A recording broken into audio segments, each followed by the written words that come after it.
We got a Clippers Warriors crossover today, and today's Locked On Dubs / Locked On Clippers. We're talking about the Paul George saga. How close was he to playing for the Golden State Warriors?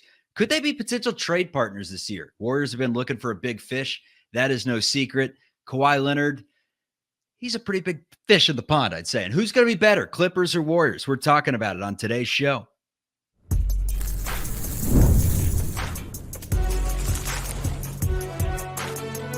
You are Locked On NBA Crossover, part of the Locked On Podcast Network.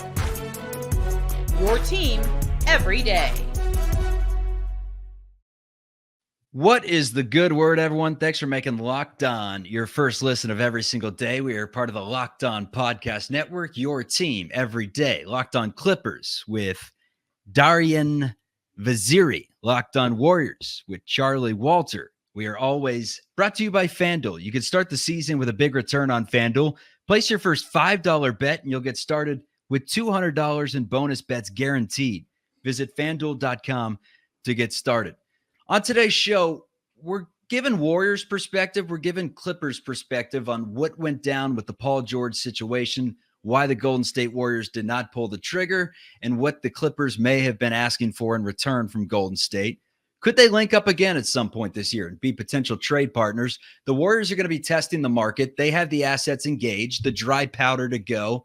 Will they look LA's way, and would LA be willing to make a deal? And who's going to be better, Clippers or Warriors? Clippers were better last year. Warriors probably projected to be slightly better this year. Depends on who you ask. But let's start off with the Paul George saga, because Paul George was almost a Golden State Warrior this summer. Per him. That was a real thing, he said. It was close to being done. From what I was told on the situation, they were expressing how much they wanted me there, how it would have fit in perfectly with Draymond, Steph, Pajemski, Wiggins. They didn't know the package that they were going to trade for me. But what I did know is that it was a chance to stay on the West Coast. It was a win-win. Ultimately, the deal didn't go through. Clippers didn't want a certain trade that the Warriors were going to give. It didn't happen, but it was close, and it would have been dope. I was looking forward to it if it did happen. Darian, what was that saga like, the short saga, after, it all became official? What was it like between, the Clippers and the Warriors from your point of view? It felt as though some Clipper fans were rooting for that possibility over him walking to Philly, just because if Paul George did end up leaving, we would get something in return. And from what I've understood, the talks ended because the Warriors weren't willing to give up Jonathan Kuminga. So Moses Moody, Andrew Wiggins, rest in peace to his father. He's been going through a lot the last couple of seasons, and there's been, uncertainty about his status in terms of availability. I think now that sadly his father has passed away, I think he'll be back to playing regularly, barring injury. But I think his contract is pretty big, and I don't think the Clippers want to take that on unless they were getting somebody like a Jonathan Kuminga that they could say maybe one day he could be a star caliber player in this league. So I think that's what happened. As far as the Clippers fans, had we not, or the deal that was being presented, no Jonathan Kuminga, I don't think Clipper fans wanted that. I think they stood by the organization in staying pat. And obviously we did end up letting Paul George walk in the end. But there were certain things that wouldn't have been possible had the Clippers maxed out Paul George, like getting other pieces to help this season, like a Nico Batum, Derek Jones Jr., and of course, re-signing Ivica Zubac and Terrence Mann to very solid team-friendly deals. And I know, for those that don't know, Terrence Mann has been re-signed by the Clippers as of about 2 hours before we started recording this. So there will be a whole episode for Locked On Clippers coming out this weekend about that. But to be able to keep two fan favorites and then add some more pieces. Look, the Clippers, I'm not saying they're going to get better this year, but it could have been a lot worse, and we have more flexibility long-term, because I think that's what it really is all about, is long-term. The Kawhi Leonard, James Harden era. Well, I guess the Kawhi, James Harden era is just beginning in terms of them two being the stars, but the Kawhi Leonard era, it's hard to believe the Clippers are going to get back to title contention with his health. So, yeah, that's the PG saga from my perspective. I kind of want to ask you, though, how did you feel about the whole thing? I wonder if the Clippers, kind of the position they're in right now, reminds you at all of the position that the Thunder were in years ago when they had Paul George and they had Russell Westbrook and they were retooling for the future while trying to, win now. I don't know how many parallels there are, but I just thought of that one. But in terms of the whole trade, the question that I want you to answer here with Mike Dunleavy, he was asked by the media about Lauri Markkanen and about Paul George and why they didn't pull the trigger on those. And his quote was, "There's no point in going all in just to be slightly above average. As a franchise, we're probably as impatient as possible right now, given our time constraints, but there's a fine line between impatience and recklessness," he said. Do you think that's accurate? That I know Paul George is older. I know that he's a, tweaked hip away from never being the same player, and giving up Kuminga and a deal surrounding Kuminga is a lot, but there's no point in going all in just to be slightly above average. What do you think of that quote? I don't think that the Warriors would be slightly above average with Paul George. I think they'd be a good team. I think it'd be an improved team. But Clipper fans have heard me say it, and I think a lot of people know that if Paul George is your second option, you're probably not going to win a championship.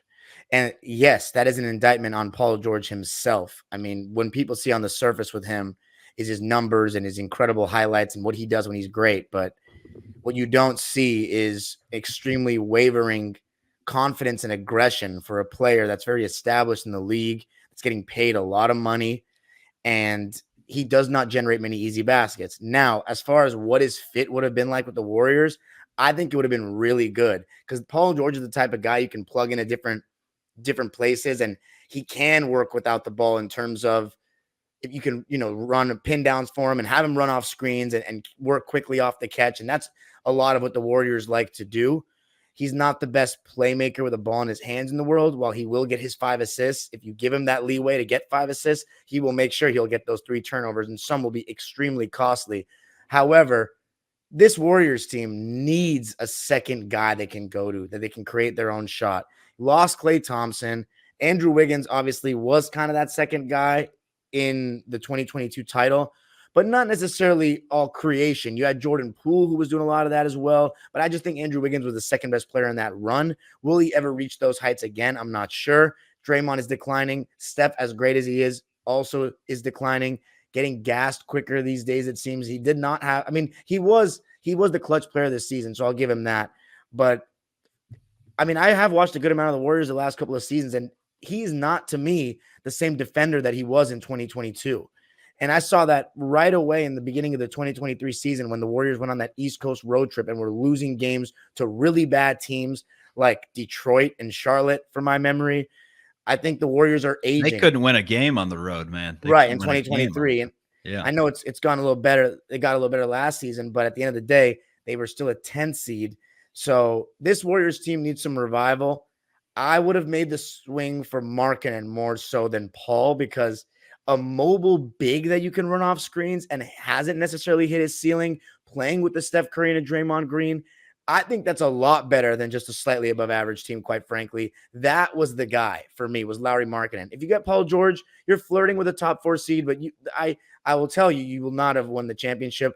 Maybe that's me being, I wouldn't call myself a Paul George hater at all, but very adamant about who he is as a basketball player. And it still puts a lot on Steph Curry. And do you still have the faith in Steph Curry to lead a team to a championship at his age? Because he's still spectacular, but that is an amazing level that he had to reach in 2022. Can he reach that again? It's going to be tough. I will say this, though. If he's the number 2 on a team, if somehow the Warriors make that possible to where he can be a number 2 on a team, then absolutely, for sure, they could win a championship. Could Kawhi Leonard be that number 1 or that 1A, 1B type thing? Would that ever be a trade partnership that is in the future, that is in the cards, something that the Clippers would even explore? Warriors have the assets to make it happen if they wanted to. They're going to be talking trades, or at least looking at trades all season, assuming that this team is not championship caliber, which is, the expectation among most fans that have eyeballs, right? So could they be trade partners? That's coming up. You take it away with the tease. Locked on Warriors.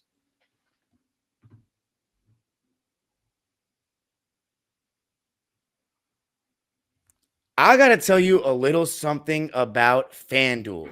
Hey, NFL fans, you can start the season with a big return on FanDuel, America's #1 sportsbook. So when you get a hunch in the middle of the game, you can check out the latest stats, view live play-by-play, and so much more on the same page where you place your bets. Charlie, what's your football team? The 0-3 Cincinnati Bengals. Well, this weekend, the Cincinnati Bengals are at Carolina, and they're -4.5. How you feeling about that? Andy Dalton revenge game. I say lay the points, -4.5. That's a favorable line since he's There we go. due. I've been saying for the Rams, my Rams going into Chicago, coming off a win over the Niners. They're +3. Honestly, I'm going with the Rams in that one. So where you go for all this, and it's not just football, you can bet on any sport. We have NBA stuff, MLB playoffs coming up. You'll get started with $200 in bonus bets guaranteed when you place your first $5 bet. That's FanDuel.com.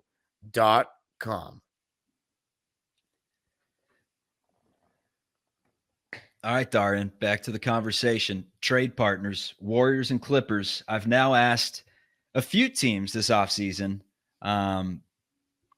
Blazers, they have some smaller moves. I asked if the Warriors could get involved. They said, I don't. I asked the Suns about Kevin Durant. They said, you never know. Not until the crow squeals or cocks or whatever crows do. But in terms of the Warriors and the Clippers, Warriors have the pieces to, I think, make the Clippers listen, to sit down at the table and at least explore.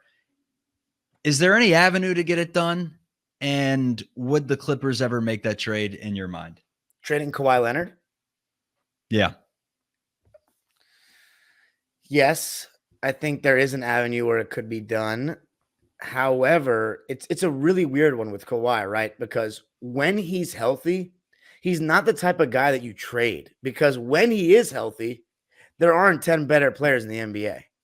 And I can tell you that now. I mean, ideally, yes, if you had a healthy Kawhi Leonard next to this Steph Curry. Let me tell you this, Darian. Let me tell you this. As a Clippers guy, and to all of Clippers Nation listening to this, that trade that was proposed by Utah that we heard, at least through the rumor mill, which was Moody, it was Kuminga, it was Pajemski, and it was 2 firsts.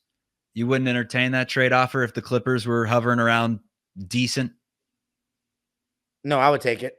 I would 2 first-rounders, Pods and Kuminga. I would do it. But see, and don't forget Moody too. You get him and Moody. Yeah. I would definitely do that. The thing is, with Kawhi, it's like, how often do you get a Steph or a Kawhi who have both proven that they can win the championship as a #1 option?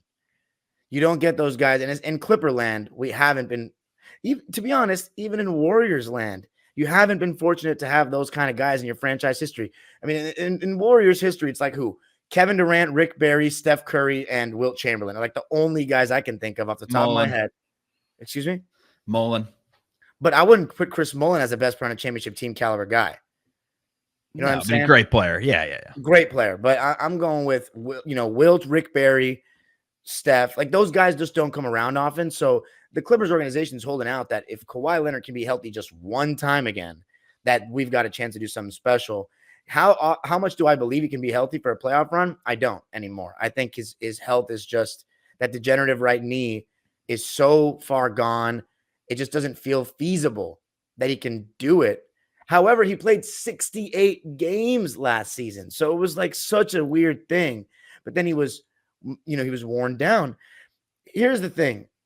If Kawhi Leonard's healthy, I don't see the Clippers not being very good. I think we will hover around 6 to 9, I would think, at worst, if Kawhi and James Harden are healthy. I think if Kawhi Leonard and James Harden are healthy, with the defensive pieces that the Clippers have put around them this offseason, I think they can be a really decent team.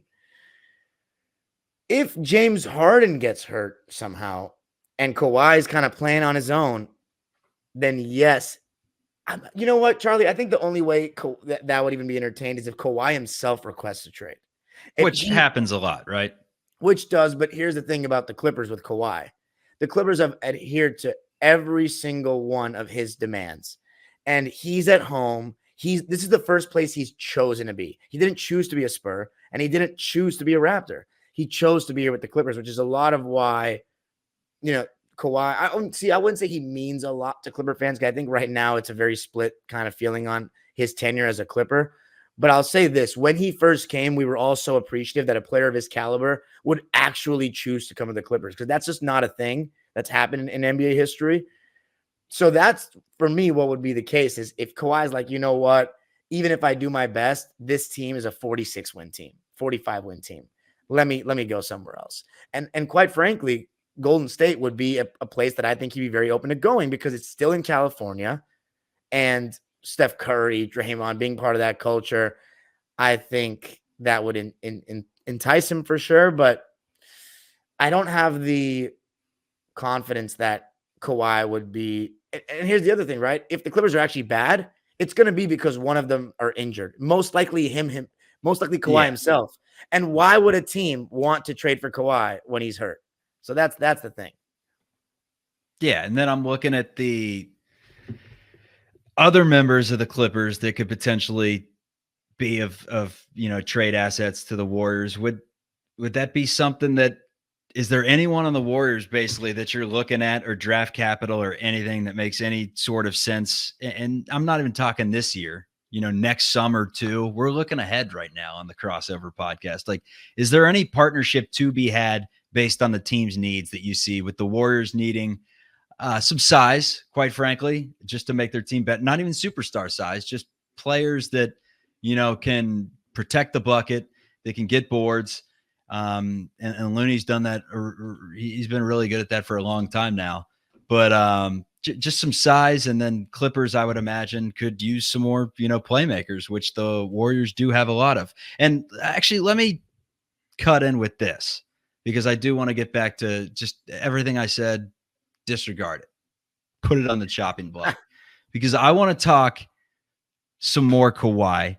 And the only way that this trade could ever happen would be Andrew Wiggins having a new home, Draymond Green having a new home. Like, there's no way that the Warriors could take him on and take on that contract with Steph, with Draymond, with Wiggins. I mean, you're talking 26 million, 30 million, 50 million. I mean, that's, you add on Kawhi to the paybook. Can't happen. Yeah, exactly. That's the thing, right? With this, with the new CBA and all this stuff, you don't want to go over the second apron, and there's so many financial implications that so many people don't even know all the details of. I feel like I don't even know all the details about it, and I try to read up on the CBA as much as I can. But yeah, it's just, it really does not feel like Kawhi Leonard will be moved, because the only reason he'd be moved is if he's injured and the Clippers are just fed up. And at that point, who's taking the flyer on Kawhi? Yeah. There's some fans, and I'm not opposed to it either, is like, wait till Kawhi goes on an inevitable great stretch and sell high. I just don't think the Clippers would do that, because the upside of a healthy Kawhi Leonard is like, you never want to be the team, and the Clippers especially don't want to be this team that trades Kawhi and then he stays healthy for another franchise. And we're like, oh my God, what have we done? That would be the biggest disaster of them all. And I know they're extremely frightened of that. So if Kawhi is healthy, like, at the end of the day, James Harden has his playoff struggles, as Warriors fans know as well as anyone. But has James Harden really ever played with a proven champion like Kawhi Leonard? Because when he played with Kevin Durant, yeah, it was after Golden State, but they never really got to finish that postseason together in 2021. No, and don't forget, they were a shot away from, taking down the Bucks and potentially being like, that was still a damn good team. And Harden was limping off the floor every game. Kawhi was missing games. Like, that three-headed monster that Brooklyn had really never had a chance to put it all together. They would have won a championship, right? Well, you see, if we're talking 2021 in Clipperland, we obviously liked our chances had Kawhi not gotten hurt. If I'm being objective, the Nets did look like they had more firepower, but when that 2021 run was very special. The narrative has changed on Harden quickly. Let's just put it that way. The narrative has changed since his days in Brooklyn, for sure. And are you saying it for the better or for the worse? For the worse, right? It's just the narrative. He has a chance to go out there and prove it, but I think the noise surrounding him is kind of the same, regression in terms of how fans view him as a Westbrook or as a Carmelo or as a player that hit mid-30s and started declining a little bit, I think. Yeah. He's declined, but I will remind people that, and I'm not even the biggest James Harden fan. I did not want him on the Clippers at all, because I just don't believe that he's going to win a championship because I think he's had plenty of chances to perform in the playoffs. And I think once he gets to that second round and the level increases, it's hard for him to get clean looks right now. You know what I'm saying? And even when you guys played him in the 2018 and 2019 playoffs, late in games, the Warriors would live with that contested step back three. Because at the end of the day, he's been tired from doing all that dribbling. I remember Draymond Green and all that playmaking. I remember Draymond Green literally said it on Inside the NBA. And I was like, I knew you guys always kind of played for that. So my thing is this, though. What I want to remind people, just playing devil's advocate for James, is that this past postseason, he had one of his better postseasons in a little bit. Like he averaged 21 points. He was arguably our best player. He got game 1 and game 4, the 2 wins we got. Mind you, without Kawhi Leonard, he was very good. So I'm not saying that he's going to, at this age, turn some corner in the playoffs, but a healthy Kawhi and James Harden could win a series or two in the West, given their role players being good. And I really think our role players are good. All right. Who's got a better team this upcoming season? Who's got the brighter future? That question being answered on this Locked On crossover, Clippers and Warriors. I got to tell you a little something about Prize Picks. Prize Picks is America's #1 daily fantasy sports app with over 5 million active members. Prize Picks is the easiest and most exciting way to play daily fantasy sports. All you got to do is pick more or less on 2 to 6 player stat projections and watch the winnings roll in. And you can now win up to 100 times your money on Prize Picks with as little as 4 correct picks. And Prize Picks is the best way to get action on sports in most states, including our home state of California. And I'm hoping that most of the listeners, I mean, you could be coming from around the world, but Warriors, Clippers, and most of them are in California and Texas and Georgia as well. You can also get in on the action with Prize Picks with those states. Prize Picks is the only real money daily fantasy platform with an injury insurance policy so that your lineups stay in play even if one of your players gets injured. If your player leaves in the first half and doesn't return, Prize Picks, your picks are still live. Download the Prize Picks app today and use code LOCKEDONNBA and get $50 instantly when you play $5. That's code LOCKEDONNBA on Prize Picks to get $50 instantly when you play $5. You don't even need to win to receive the $50 bonus. It's guaranteed. Prize Picks. Run your game.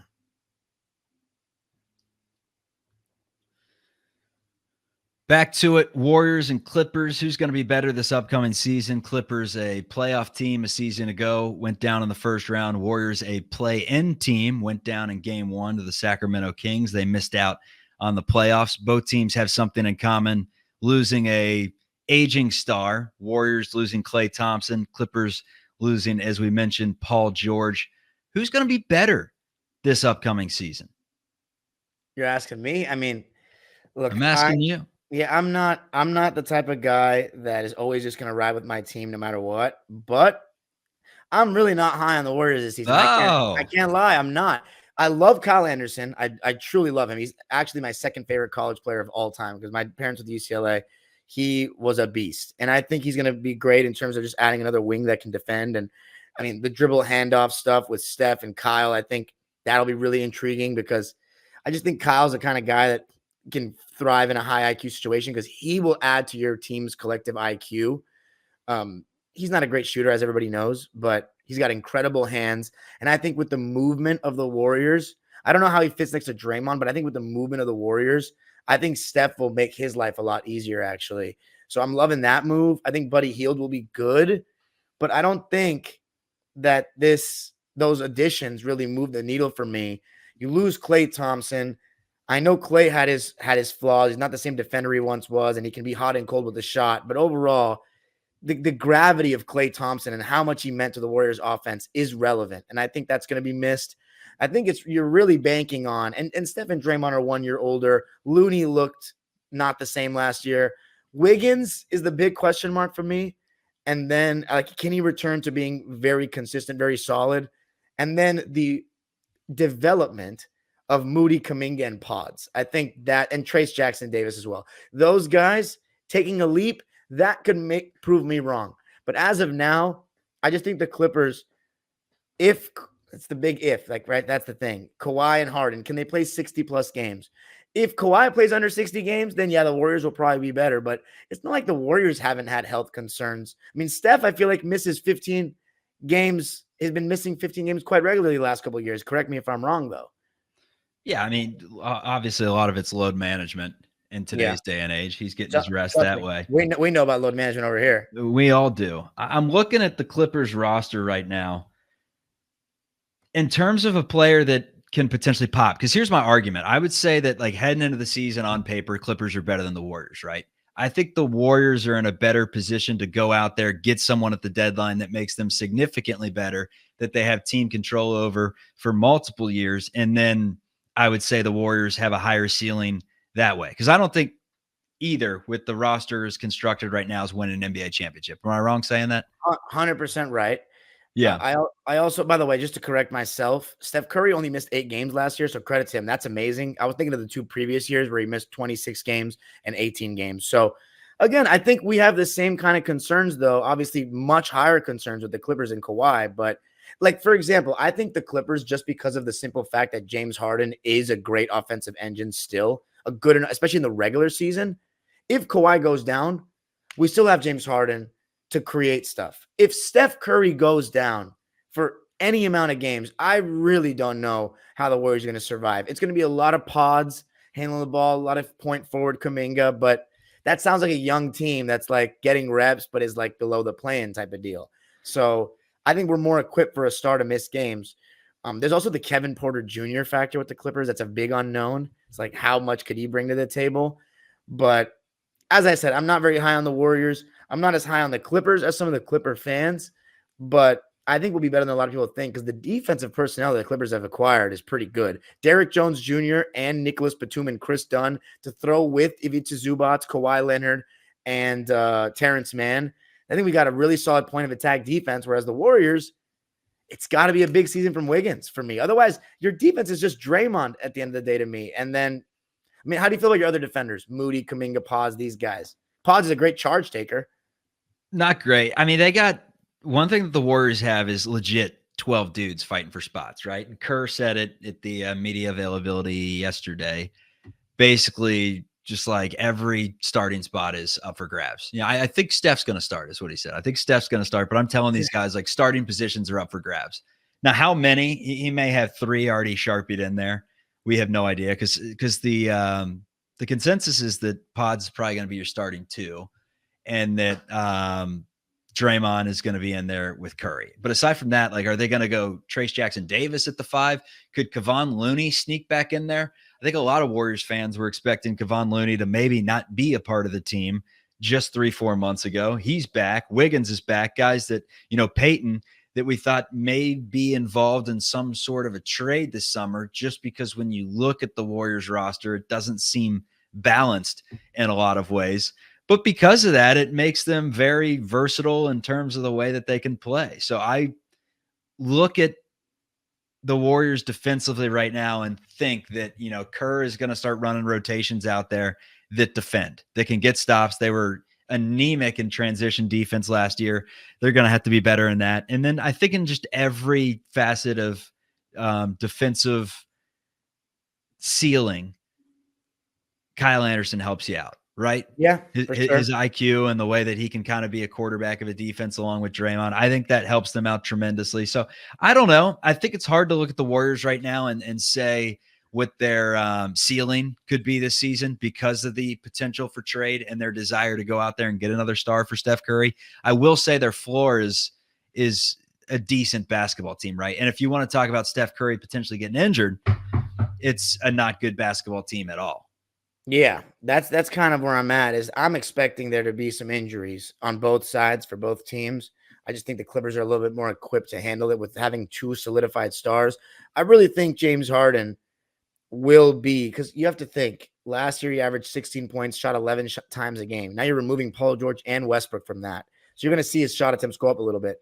I think he could easily average like 18, 19 points, 9, 10 assists type of deal, because his passing isn't declined. It's really just, you know, he doesn't create the same advantages he once did, but Harden's better than people realize he is. And you know what? He had some really good games against the Warriors last season. I think he had a triple-double against you guys at a game I went to at home. My thing is this with the Warriors. Have you addressed the fact that there were no 7-footers on the roster last season? I mean, getting a second-round pick in Quentin Post, it's now a two-way player that stretches the floor and shoots threes more than he does banging the paint. But hey, he was pretty physical at Boston College, but I don't think they're expecting him to be the plug there. I think it's hopefully Kevon Looney has a better season. He can see the floor more because he's trying to stretch the floor now, shooting three-pointers. Kevon Looney, he's going back to shooting the ball like he did at UCLA? Yeah, man. Yeah, man. That's been his entire goal this offseason. And when Kevon says he's going to do something, like play an entire season injury-free and start every single game, Iron Man does it. So when he says he's going to shoot the three ball at a high clip, until I see otherwise, I'm banking on it. But I mean, if he could do that and defend the way that he does, and all of a sudden you have a lineup with, Curry and Wiggins and Kuminga and Draymond and Looney in there, I mean, that's a crazy long lineup that, goes back to me talking about how creative and versatile they can get with the lineups this season. But aside from, Looney and Quentin Post, it's Draymond Green playing some five. Could Anderson play some five? Aside from that, yeah, there's no one, man. Yeah, Draymond. Trace, obviously, too, who's undersized, but he plays bigger with his vertical threat. Yeah. Last thing I'll say is Draymond, that's another thing, right? I think the Warriors' defense is drastically worse without him. He needs to control his emotions this season. With the constant suspensions last year, it was crazy. Like, it's no secret what kind of impact Draymond makes that goes beyond the stat sheet defensively. I mean, could you imagine if the Warriors had like Zubats though? Like, it would be huge to have someone like that out with. That's what I was getting into, man. Before my brain just exploded and I had no idea what I was talking about, and went back with more Kawhi Leonard talk. But I was saying, like, is there any chance that there could be a trade partnership to where if the Clippers were out of it and wanted to give up a piece like that, it's like, hey, you guys want, Moses Moody, or hey, you want a draft pick? We'll throw you a first-round pick for Zubac. So that's what I was kind of getting at. Yeah, I think Zubats could maybe bring you a lot of similar things that Andrew Bogut did. I just don't think he's as skilled as Andrew Bogut in terms of like the passing and stuff, but he could block shots. He could rebound. He's got great touch around the basket. The Warriors offense might be a little fast for him, but I think Zoo's really good. I think he'd be able to fit in a team like that. I just don't think the Clippers would trade Zoo, especially after just re-signing him. Because even if the Clippers went a different direction and pivoted, I think Zoo would be a good, solid guy Still to have. Part of it, yeah. Yeah, for a rebuild, just like because he's approaching his prime. Like, unless you're giving us a player that we think is better than Zoo, I don't think just one first-round pick for a prime Zoo, because he's 27. He's going to be 28 by the start of the season, or he might already have turned 28. Just giving up prime Zoo after you paid him is very unlikely. I think the Clippers have a lot more. I think the Warriors have a lot more players that Clipper fans would want than vice versa. There's not too many players in the Clippers you would want, honestly. I think Terrence Mann could fit into any team. I think that the Warriors would love him, and he would fit in so well with the Warriors. The movement, offense, and all that, the motion, but he just got re-signed as well. So I don't think anything's going to happen between our teams this season, but at this point, I'm just enjoying the Steph Curry ride because I know it won't last forever, and I'm a fan of the game, and Steph is an incredible player, and Steve Kerr went to my high school, so I always support him. Oh, hell yeah. Looking forward to seeing some of the battles that these guys have. I mean, it could be a play-in battle, Yeah, very likely. Very likely. Could be a play-in battle. So we could get some meaningful basketball in April for sure. All right, Darian Vaziri, Charlie Walter, Locked On Warriors, subscribe. Locked On Clippers, subscribe. This has been the Locked On Crossover Podcast. Peace, everyone. NBA season right around the corner.